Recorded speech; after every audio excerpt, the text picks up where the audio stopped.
السلام عليكم ورحمة الله وبركاته، كيف شلونكم؟ تمام. الحين نزل معنا الحدث حق المهم يعني الحدث الجديد، ونزل معاه البرولر رقم 100. وعشان تجيب البرولر رقم 100 يا تجمع صناديق أو تفوز بكل بطل، يعني بكل الأبطال. فأنا فزت بكل الأبطال، وهذه كانت آخر جولة، والحمد لله فزت وأخيرا جبت البطل الجديد. فهل أنا أول واحد أجيبه في السعودية ولا في واحد قبلي جابه؟ جبته الساعة 12 الصبح يوم الخميس، فأنتوا جبتوه الساعة قبل.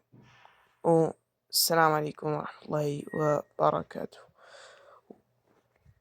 وقولوا لي هل تشوفوا هذا البطل هو أقوى بطل؟